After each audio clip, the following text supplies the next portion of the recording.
어, 오늘 이렇게 반가운 얼굴들도 있고요. 또 이렇게 함께 하신 우리 성도님들, 또 빠진 분들도 많이 있지만 반면에 이렇게 또 반가운 얼굴들이 눈에 보이니까 참 좋네요. 하나님의 은혜가 우리 성도님들에게 늘 함께 하실 줄 믿습니다. 자, 오늘 설 연휴를 우리가 보내고 있어요.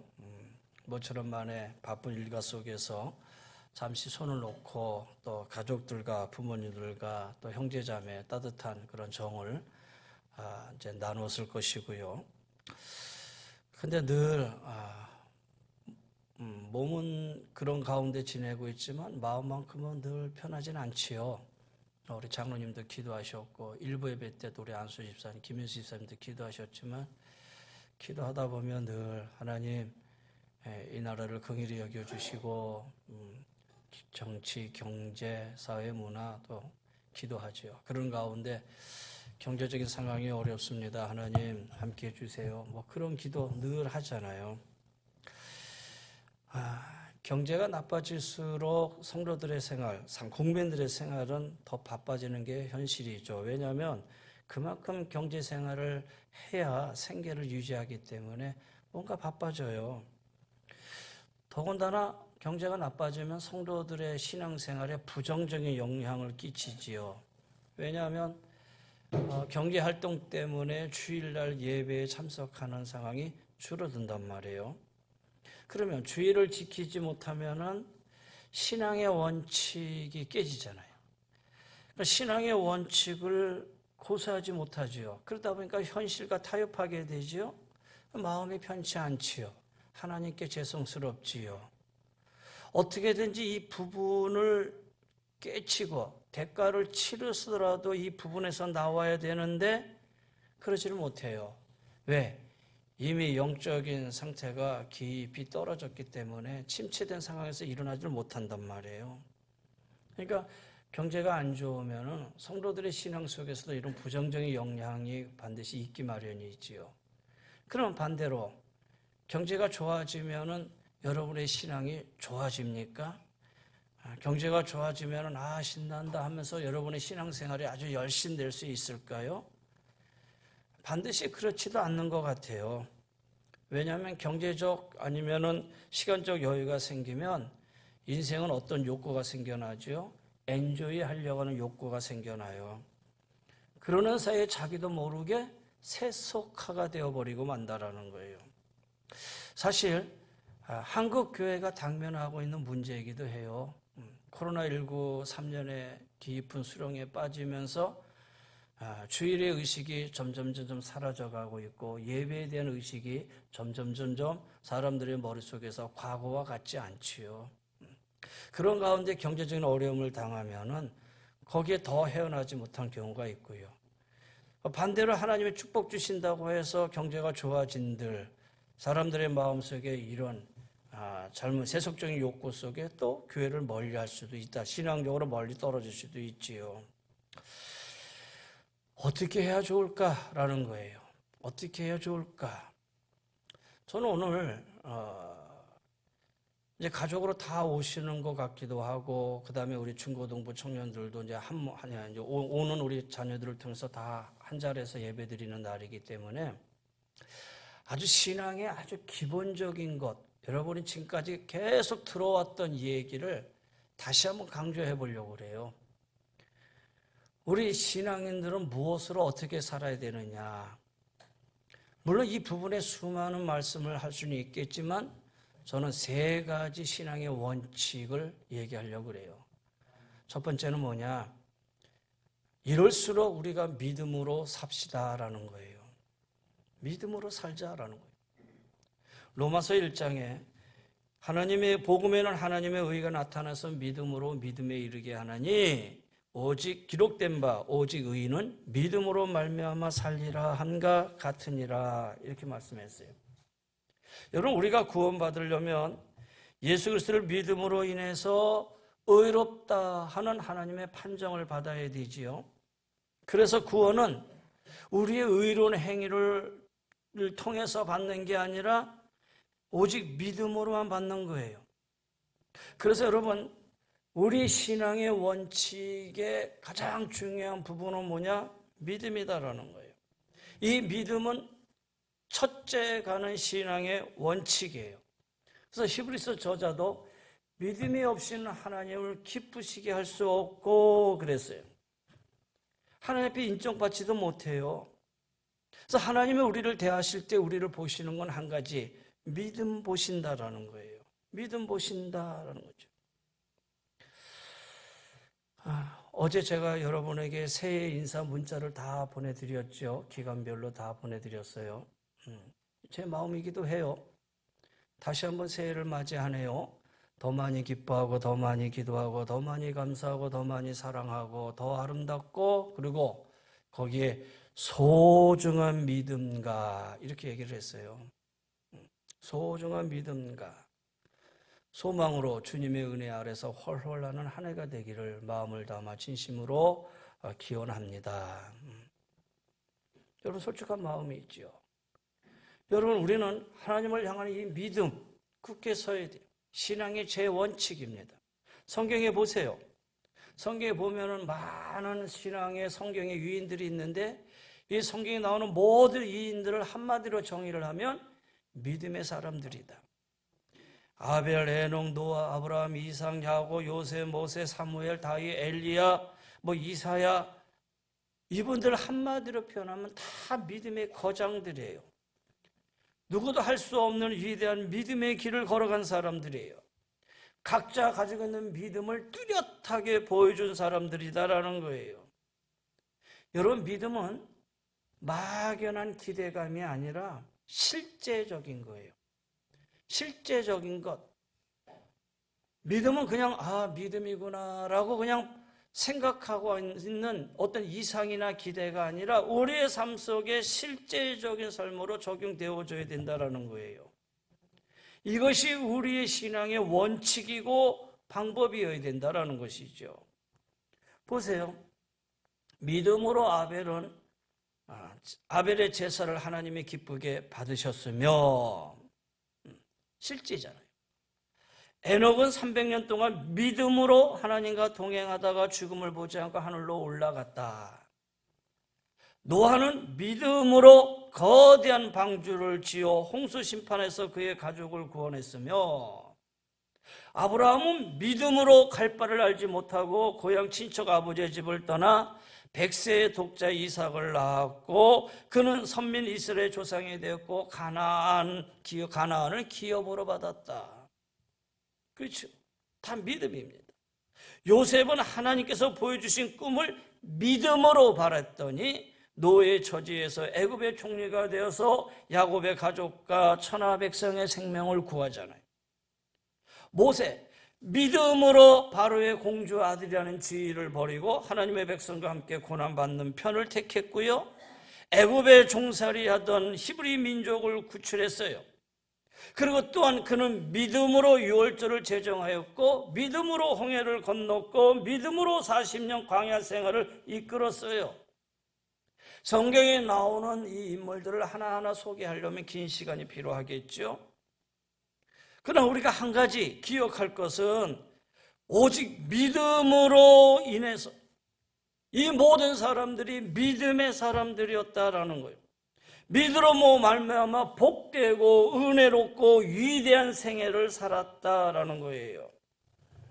여러분, 오늘 이 경제 위주 시대에 살고 있는 이런 상황 속에서 하나님을 섬기고 우리의 믿음과 신앙을 이어나가기에는 많은 애로점, 많은 어려움도 있을 거예요. 그러나 아무리 장애물이 있다 하더라도 구원의 주 하나님을 떠날 수는 없어요. 아니, 시험이 많고 방해가 심할수록 우리는 더 믿음으로 살아가셔야 된다라는 거예요.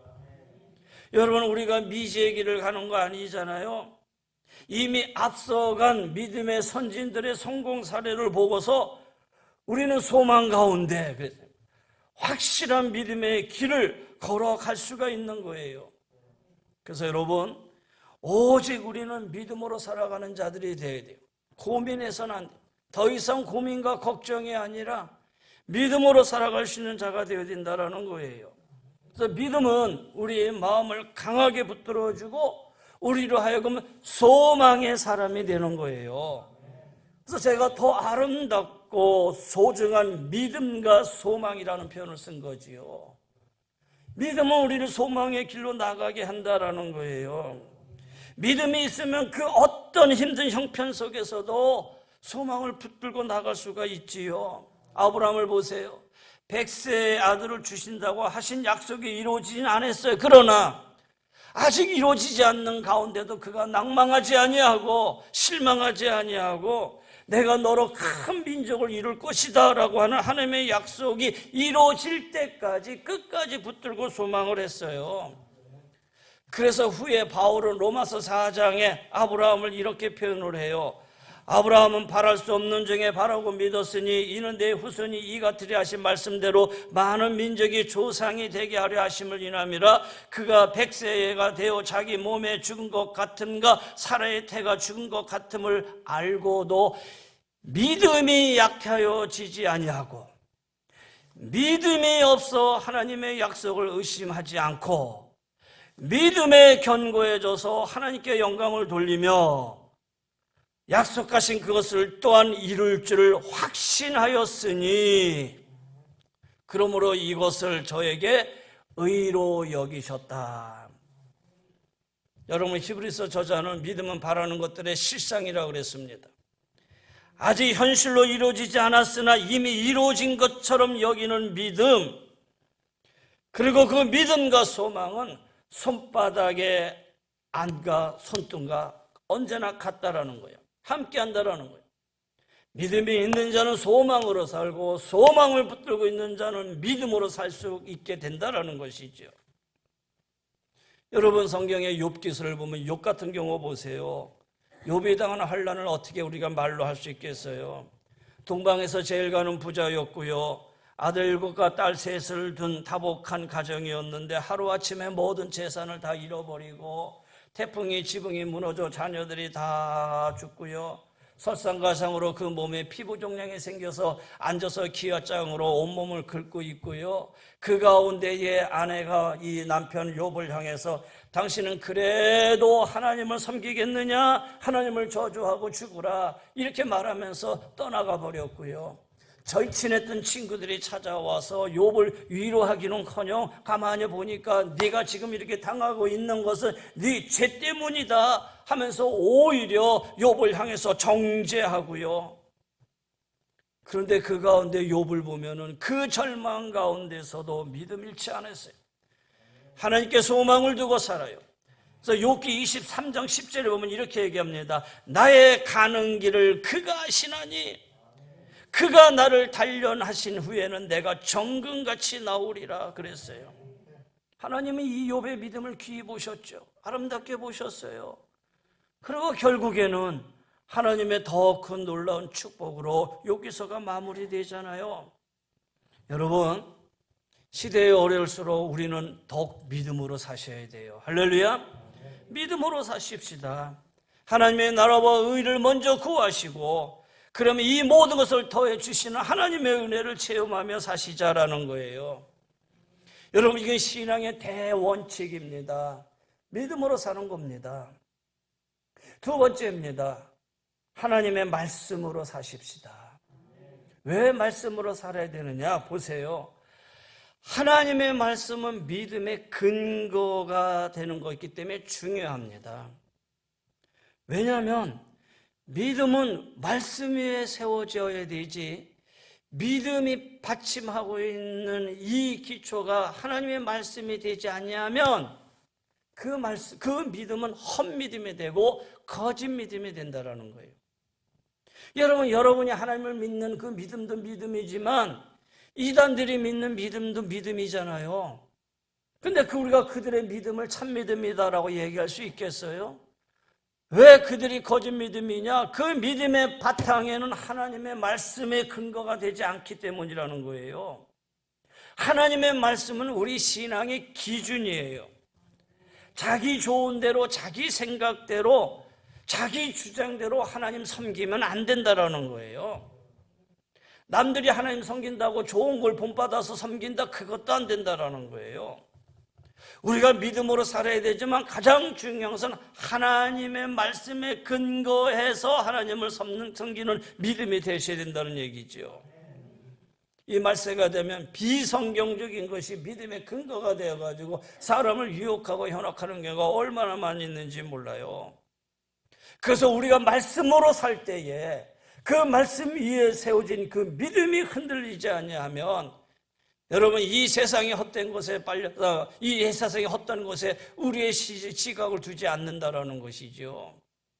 우상에 빠지지도 않을 거예요. 왜? 말씀에 분명히 말씀하고 있기 때문이지요. 우상 숭배의 죄에 빠지지 않을 거예요.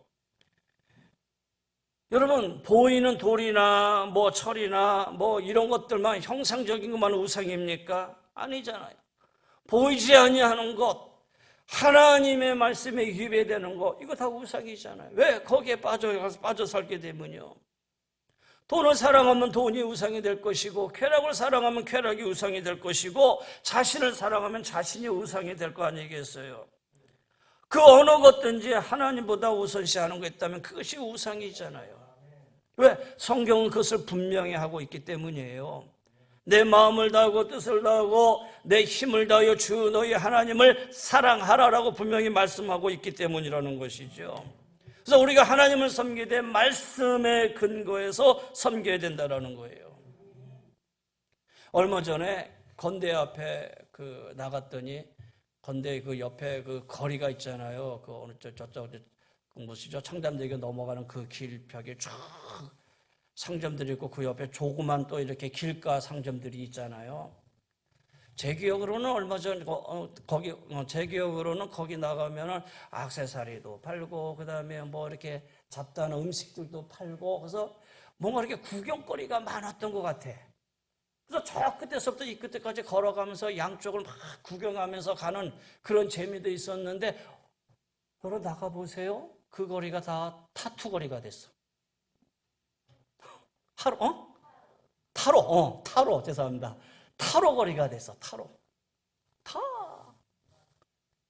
그래서 내가 아니 왜 이렇게 다 타로지? 코로나 3년을 지나면서 음식점들이 안 되고 그렇잖아요. 다른 장사들이 안 되니까 다 타로만 다 운세 쳐주고 점 쳐주고 아니 다른 데도 아니고 대학가에 젊은이들이 모이드는 그 가에 타로가 쫙 그래서 이건 타로 거리야. 제가 그걸 보면서 참 어떻게 이렇게 됐지? 그 옛날에 미아리거리 넘어가면 미아리거 그 밑에 점장이 집들이 수없이 많았잖아요. 80년대만 해도. 근데 그때 그 점쟁이 점집의 모습은 아니지만 현대화된 그런 어떤 모습인 것 같아. 안타깝더라고요. 여러분 우리가 말씀에 근거해 쓰지 않냐는 믿음이 된다면 한번 호기심에 따라서 그렇잖아요. 한번 재미에 따라서 그것도 한두 번이지. 아니 거기 가서도 안 되죠. 이게 어떻게 우리가 믿음의 모습이라고 얘기할 수 있겠느냐. 여러분 아론의 두 아들인 나답과 아비후가 제사장으로 하나님께 분향을 해야 되는데 아론의 두 아들이에요. 아버지가 제사장이니까 그 두 아들도 제사장이에요.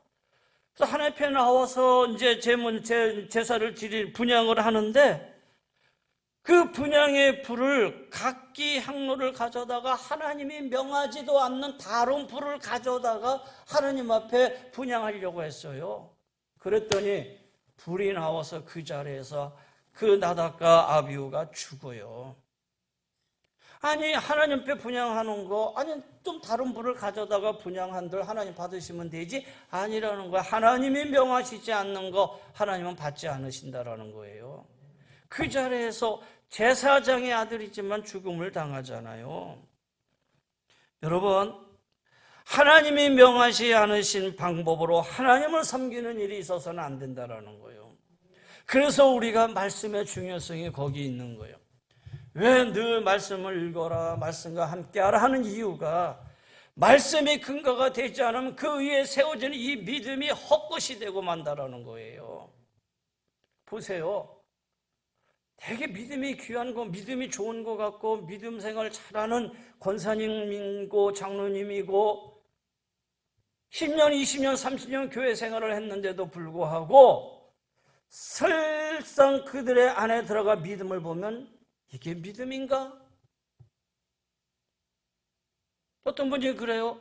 권사님인데 창세기가 어디 있는지를 모르고 찾지 못해. 마태복음을 얘기하고 있는데 구약에 가서 마태복음을 뒤지고 있으면 그분의 믿음을 뭐라고 얘기할 수 있겠어요? 말씀은 있는 건가? 그분의 믿음이 정말 말씀에 근거한 믿음을 가지고 살아가고 있는 건가? 여러분, 단지 내가 나이가 많아서 이렇게 얘기하지 마십시오. 여러분의 신앙생활이 그 정도 가려면 적어도 20년, 30년, 우리 교회와 함께 했으면 40년 넘는 신앙생활 아니십니까? 그러니 그의 신앙을 보고 하나님이, 아니, 교회가 힘들고 어려울 때 그분이 교회와 함께하고 정말 끝까지 믿음으로 함께 갈 수 있겠는가? 여러분 생각하면 참 안타깝잖아요. 우리 젊은이들 마찬가지예요. 이번에 그 이태원 그 사건으로 인해서 이제 자녀가 이제 죽었잖아요. 그 중에 어떤 부모님이 나와서 막 울부짖고 한탄을 하는데 주일학교 선생님이었다라는 거예요. 주일학교 선생님이에요. 근데 자녀가 이태원에 가서 죽었어요. 주일학교를 평생 헌신했다라는 거예요. 그럼 하나님이 지켜주셔야지.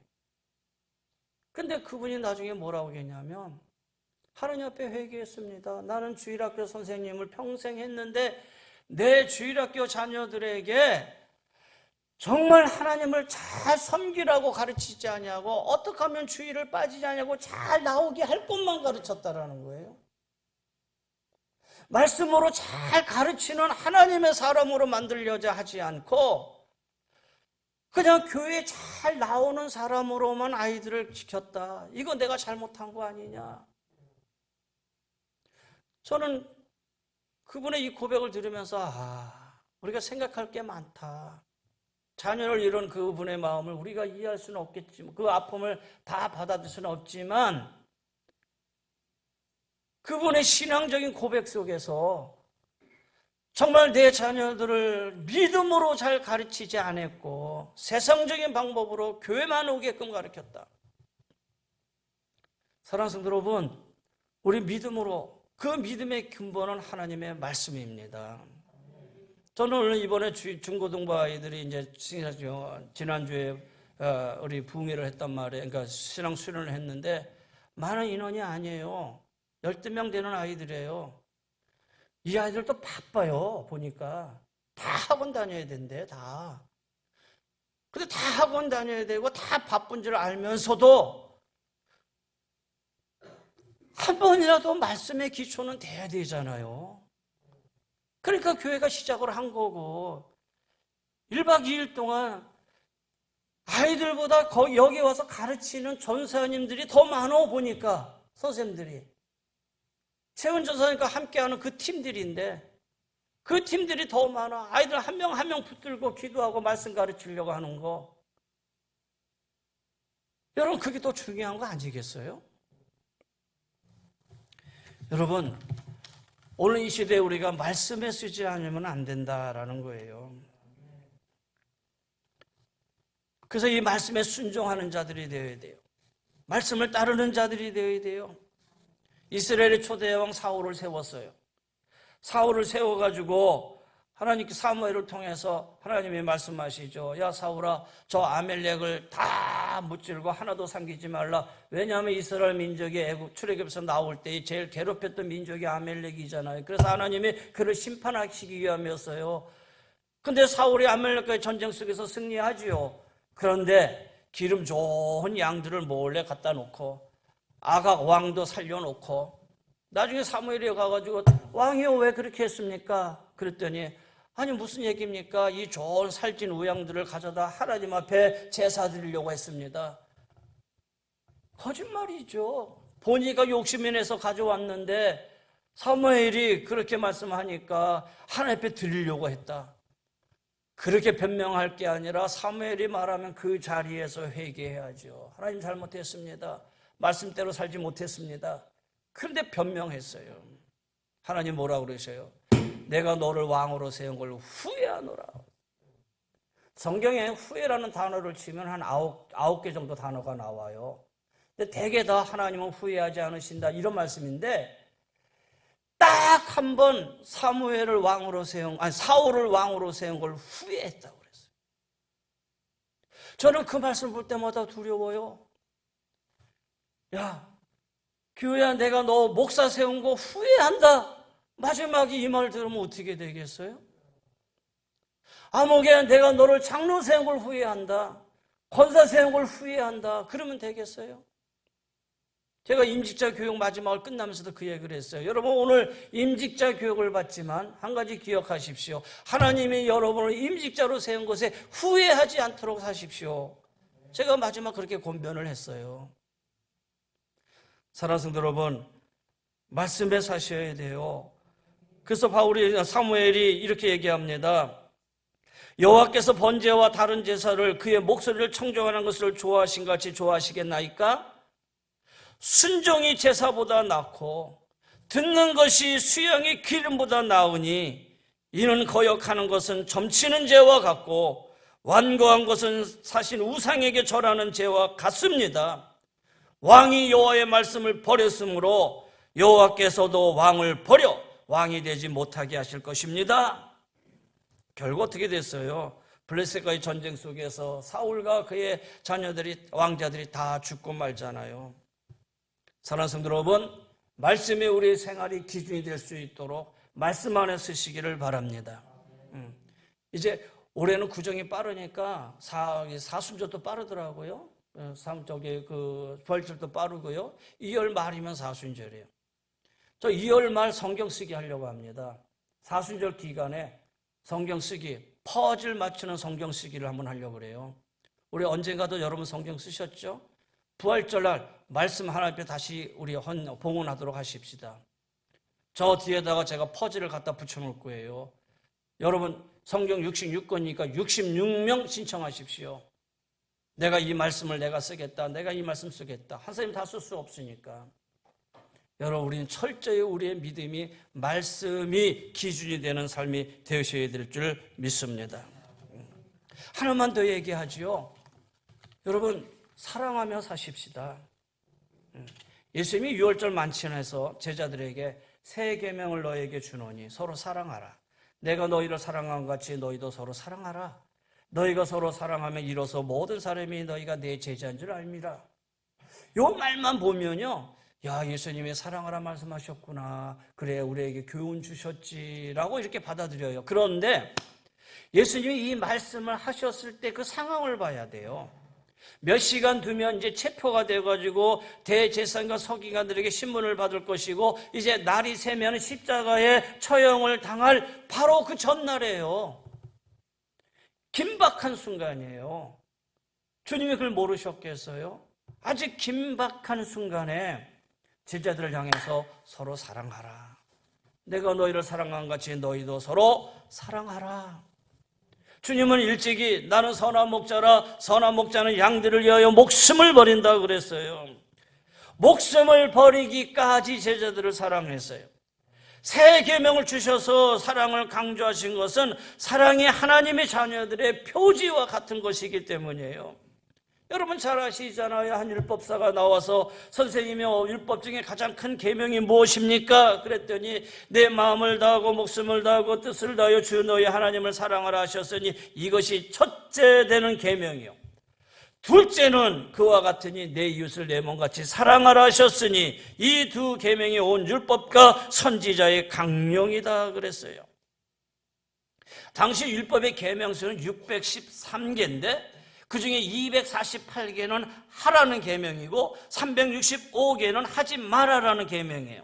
그런데 이 모든 계명을 한마디로 요약하면 하나님을 사랑하고 내 이웃을 사랑하라라는 그런 말씀으로 하나님이 요약해 주셨어요. 이것이 율법의 요점이다라는 거예요.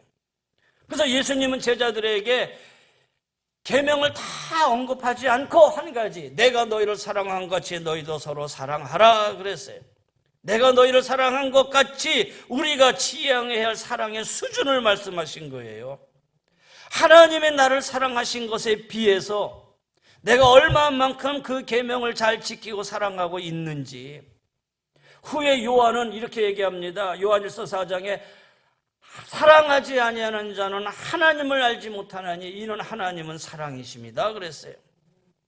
하나님의 사랑, 이웃사랑을 모르는 사람이 그리스도인이라고 말할 수 없다라는 거예요. 주님께 대한 사랑을 여러분 확인하며 사시기를 바랍니다. 너희가 나를 사랑하면 너희가 내 제자가 되리라. 나의 계명을 지키리라.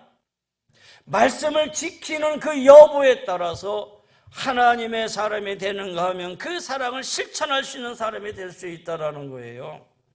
입술로 하나님께 사랑을 고백하는 것도 필요하지만 더 본질적인 것은 계명을 지키면서 그 계명 가운데 사랑을 실천하고 있느냐라는 것이죠. 그래서 로마서 13장에 사랑은 이웃에게 악을 행하지 아니하나니 그러므로 사랑은 율법의 완성이니라 그랬어요. 2주 됐나요? 2주 돼서 이제 주일 예배 마치고 이제 성도들이 다 갔어요. 그리고 이제 목회실도 이제 마무리 정리하고 재정부도 다 끝나고 목회실도 정리하고 다 갔어요. 그래서 제가 이제 저녁이 되면 한번 내려와가지고 한번 다 이렇게 훑어보는데 다 훑어보고 나오는데 우리 교회 문 앞에 웬 봉지 하나가 까만 봉지 하나가 딱 떨어져 있어. 이 봉지가 뭐지? 하고 봉지를 딱 열어서 봤더니 그 안에 편지가 있고 떡이 4동이가 들어가 있어요. 떡이 4개 있어요. 그 편지의 내용이 이런 거예요. 저기 나왔네요. 옆에 건 편지고 앞엔 떡이에요. 안녕하세요. 구의 1동 주민센터에서 은혜제일교에서 기증한 쌀을 받았어요. 우리 집은 물을 사용할 수가 없어서 밥을 해먹을 수가 없어서 떡을 했지요. 은혜에 감사하다는 의미로 떡을 조금 가지고 왔습니다. 맛있게 드세요. 저도 마음 닿는 대로 어려운 사람을 돕는 걸로 보답하겠습니다. 사랑하는 성도 여러분, 사랑은 이웃에게 악을 행하지 아니하나니 그러므로 사랑은 율법의 완성이니라. 우리는 말과 혀로만 사랑하지 말고 오직 행함과 진실함으로 해야죠. 오늘 말씀을 정리합니다. 여러분 무엇으로 사셔야 됩니까? 과연 우리는 어떠한 마음으로 하나님 앞에 믿음과 신앙생활을 해야 됩니까? 3가지 원칙입니다.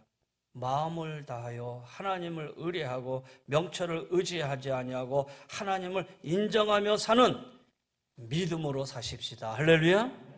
그리고 말씀의 근간이 되는 하나님의 말씀에 순종하며 사십시다. 말씀이 내 삶의 처음이고 마지막이고 나를 이끌어주는 원동력이 될 수 있도록 사십시다. 그리고 이 땅에 우리가 베풀어야 할 그런 사랑의 손길을 끊임없이 베풀며 위로는 하나님을 사랑하고 옆으로는 이웃을 사랑하고 안으로 우리 성도들을 돌보면서 사랑하며 나갈 수 있는 우리 성도들이 될 때에 전능하신 하나님 반드시 우리들에게 하늘의 크신 복을 허락해 주시고 우리 앞길을 지도해 주시고 인도하시는 놀라운 은혜가 여러분의 가정과 삶의 터전에 아름답게 임하게 되기를 주의 이름으로 간절히 권면하며 축원합니다. 기도하십시다.